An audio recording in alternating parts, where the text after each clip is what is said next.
नमस्कार. सात जन्माची सतीश आणि प्रीती भाग 44 मध्ये तुम्हा सर्वांचं स्वागत आहे.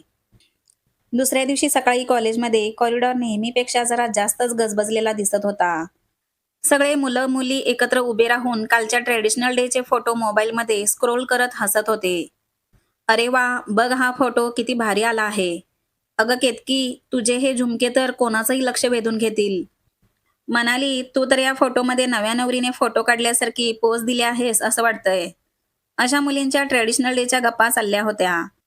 तेवढ्यात प्रीती कॉलेजच्या गेटमधून आत आली, तेव्हा तिची नजर सतीशला शोधत होती. ती मनात एकच विचार करत होती. रात्री दुखलं असेल का सतीशला? डॉक्टरांकडे गेला असेल का तो? ती कॉरिडॉरमध्ये आली आणि लांबून तिला सतीश दिसला. तो बॅग एका खांद्यावर घेऊन शांत उभा होता. त्याच्या हाताला अजूनही बँडेज होतं. प्रीती थोडी वेगाने चालत त्याच्यापर्यंत आली आणि काळजीने सतीशला विचारू लागली. सतीश, बरं वाटतंय ना आता तुला? हात दुखत नाही ना तुझा? रात्री नीट झोप लागली होती का? जास्त सूज तर नाही ना आली? सतीश तिच्या चेहऱ्याकडे पाहत हलकं हसत म्हणतो, अगं काही नाही झालं प्रीती. तुझ्या ओरडण्यानेच अर्धी तब्येत सुधारली होती माझी. तेव्हा प्रीती त्याला डोळे वटारून बघते. तेवढ्यात मागून सोनाली आणि मनाली येतात. सोनाली खोडकरपणे जोरात म्हणते, ओहो, आज काय इथे अर्ली मॉर्निंग हेल्थ केअर सुरू आहे वाटतं. सगळेजण हसतात तेव्हा मनाली लगेच म्हणते, प्रीती, तुझा काय नर्सिंग कोर्स झाला आहे का? म्हणजे रोज सतीशचा तपास करत आहेस म्हणून म्हटलं. प्रीती लाजून बाजूला होते, तर सतीश मुद्दाम हसत खांदे उडवतो. मनालीच्या अशा बोलण्यावर सतीश प्रीती हसू लागले. तेव्हा मनाली पुन्हा म्हणाली, अरे आता बास करा, देशपांडे सर येतील, चला आता क्लासमध्ये. सगळीकडे हशा टवाळीचा माहोल होता. तेवढ्यात क्लासमध्ये देशपांडे सर आले आणि हसतच सर म्हणाले, मग मुलींनो, काल भरपूर फोटो काढले की नाही? मुली एकदम उत्साहात म्हणाल्या, हो सर, खूप फोटो काढले आणि आम्ही खूप मजाही केली. तेव्हा सर पुन्हा मिश्किल स्मित करत म्हणाले, म्हणजे मग फोटो बघून कोणाला किती स्थळं आली? मुली एकदम, अहो सर, काय म्हणता, असं काही नाही.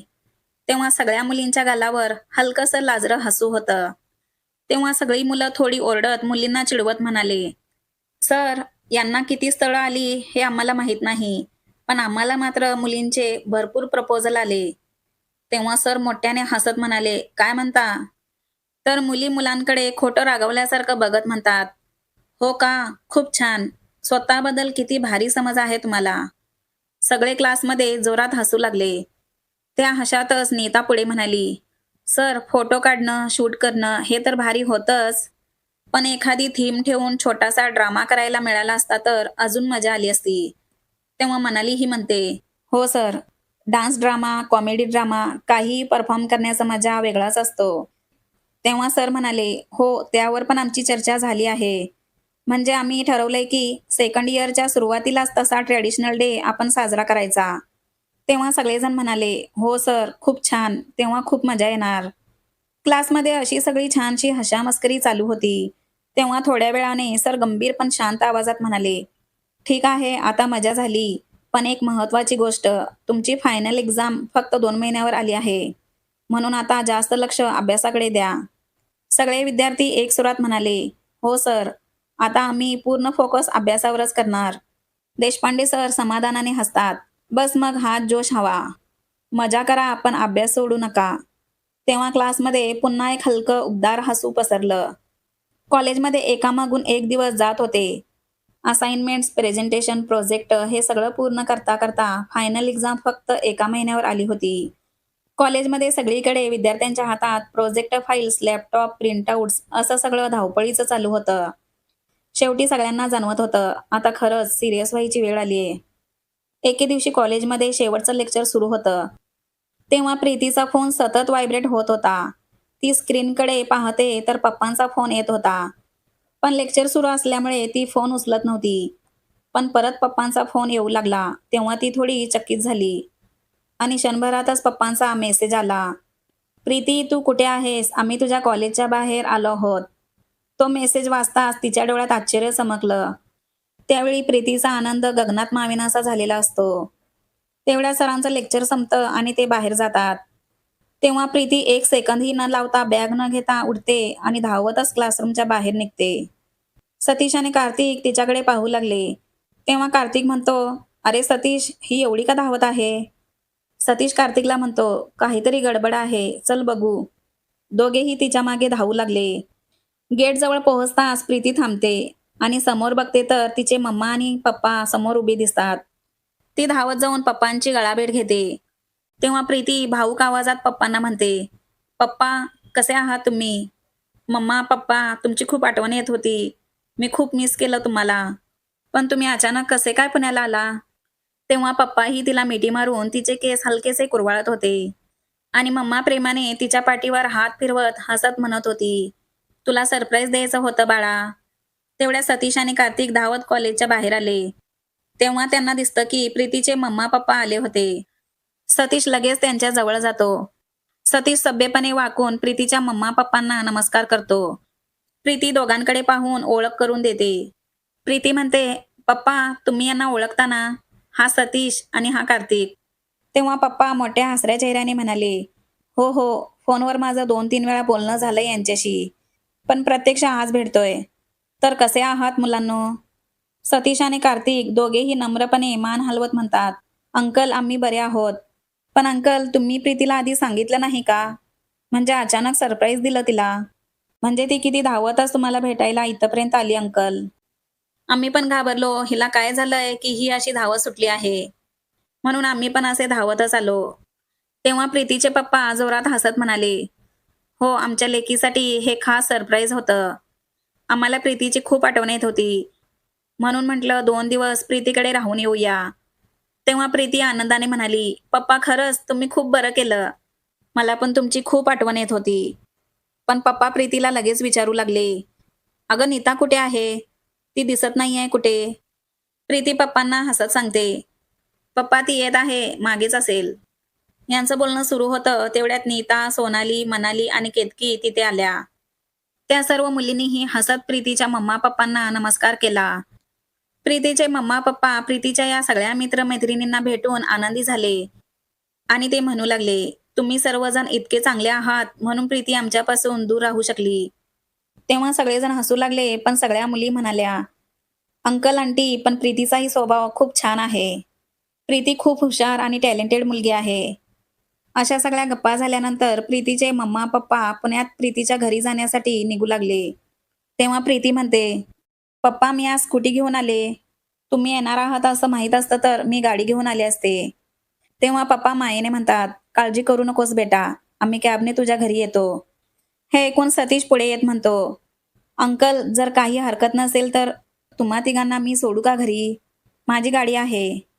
पण प्रीती लगेच म्हणते, "अरे सतीश, तुला कशाला त्रास?" सतीश हसून तिचं बोलणं थांबवत म्हणतो, "हा कसला त्रास प्रीती? चल बस गाडीत, आपण जाऊया." पप्पा देखील हसत होकार देतात. तेव्हा प्रीती नीताला म्हणते, "नीता, तू आपली स्कूटी घेऊन घरी ये." नीता लगेच म्हणते, "हो प्रीती, मी स्कूटी घेऊन घरी येते. तू जा गाडीने घरी." प्रीती तिच्या मम्मा पप्पांसोबत सतीशच्या कारमध्ये बसते. सतीश शांतपणे गाडी सुरू करतो. गाडी निघण्यापूर्वी कार्तिक, सोनाली, केतकी, मनाली सगळे हात हलवून निरोप देतात. सतीश गाडी सुरू करतो. प्रीती त्याच्या शेजारी बसलेली होती आणि मागच्या सीटवर तिचे मम्मा पप्पा बसले होते. गाडीत थोडं शांत वातावरण असतं. तेव्हा प्रीतीचे पप्पा सतीशला विचारतात, "अरे सतीश, तू कधी नागपूरला आला आहेस का?" सतीश हसत म्हणतो, "नाही अंकल, तसं अजून येणं झालं नाही." तेव्हा पप्पा लगेच प्रीतीकडे पाहून मजेत म्हणतात, "प्रीती, बहुतेक तुझ्या मित्र-मैत्रिणींमध्ये कोणीच अजून नागपूरला आले नाहीत." प्रीती हसत मान डोलावत म्हणते, "हो पप्पा, खरंच अजून कोणीच आले नाहीत नागपूरला." तेव्हा पप्पा उत्साहाने म्हणू लागले, "मग असं करूया, या सुट्टीत सगळ्यांना नागपूरला बोलवूया. सगळे एकत्र आपल्या घरी आले की खूप मजा येईल आपल्याला." प्रीती लगेच म्हणते, "वा पप्पा, खूप छान आयडिया आहे तुमची. हो नक्की, आपण तसंच करूया." त्यानंतर पप्पा पुन्हा सतीशला म्हणाले, "सतीश, मग तू येणार ना नागपूरला?" सतीश हलकं हसत आत्मीयतेने म्हणतो, "नक्की येणार अंकल, आणि मग तुम्हीच आम्हाला सगळं नागपूर फिरवून दाखवायचं." "हो हो, नक्की सतीश." असं म्हणत प्रीतीचे मम्मा पप्पा आनंदाने हसतात. त्यावेळी गाडीमध्ये हलका घरगुती माहोल तयार होतो. थोड्या वेळाने गाडी प्रीतीच्या घरासमोर आली. सतीश गाडी थांबवतो. प्रीतीचे मम्मा पप्पा उतरतात. गाडीतून उतरताच प्रीतीचे पप्पा सतीशला म्हणतात, "सतीश, खूप छान गाडी चालवतोस तू." आम्हाला घरी सोडल्याबद्दल थँक्यू सो मच बेटा. सतीश नम्रपणे मान हलवत म्हणतो, अंकल, आभार मानायची काहीच गरज नाही. प्रीती माझी फ्रेंड आहे आणि तुम्ही तिचे मम्मा पप्पा. तुम्हाला सोडणं म्हणजे माझी जबाबदारी आहे. प्रीती ही गाडीतून उतरते आणि सतीशकडे वळून म्हणते, सतीश, आत ये ना, थोडा वेळ बस. प्रीतीचे मम्मा पप्पाही सतीशला म्हणतात, हो हो सतीश, चला आत चहा पिऊन जा. सतीश मात्र हलका हसून हात जोडत म्हणतो, नको अंकल, तुम्ही खूप दिवसांनी प्रीतीला भेटलात. तुम्ही तिघांनी एकत्र टाइम स्पेंड करा. मी परत येतो तुम्हाला भेटायला. प्रीती त्याच्याकडे पाहते, तेव्हा तिच्या चेहऱ्यावर हलकसं हसू येतं. ठीक आहे, पण घरी पोहोचलास की मेसेज कर, असं प्रीती सतीशला म्हणते. सतीश मान हलवत म्हणतो, हो, करतो. तो गाडी वळवतो आणि निघून जातो. आणि प्रीती त्याच्या गाडीकडे पाहत उभी राहते, हळूच हसत. प्रीतीच्या मम्मा पप्पांना सोडून सतीश आपल्या घरी येतो. सतीश दार उघडतो आणि आत पाऊल टाकताच तो बघतो, कार्तिक सोप्यावर हातात चहा घेऊन बसलेला होता. तो मिश्किल हसत सतीशला म्हणतो, अरे, नागपूरचे जावई बापू आले. काय रे, सासरे बुवांना नीट सोडलंस ना घरी? सतीश बॅग खाली ठेवत डोळे फिरवत म्हणतो, अरे, काही टाकू नकोस, त्यांच्या घरी सोडून आलो बस. कार्तिक लगेच उठतो आणि त्याच्या भोवती फिरत म्हणतो, चेहरा चमकत आहे, आवाजात गोडवाई आहे. म्हणजे भावी जावयांचा इंटरव्ह्यू चांगलंच पास झालेलं दिसतंय. सतीश हसू दाबत म्हणतो, तुला खरंच काही कामधंदा नाही म्हणून असं बोलतोस. तेव्हा कार्तिक जोरात हसत म्हणतो, कामधंदा? तू प्रीतीसोबत गाडीत बसून फिरतोस आणि मी इथे तुझ्या असाइनमेंट पूर्ण करत बसलोय. पण आता एवढं सांग, प्रीतीच्या मम्मा पप्पांना इम्प्रेस केलं की नाही? सतीश पाण्याचा ग्लास घेत म्हणतो, चिडवणं पूर्ण झालं का तुझं, की अजून काही बाकी आहे?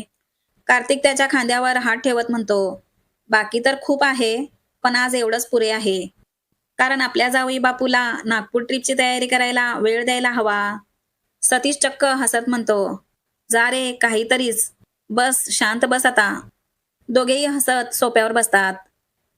हा भाग तुम्हाला आवडला असेल तर व्हिडिओला एक लाईक करा आणि चॅनलला सबस्क्राईब करा.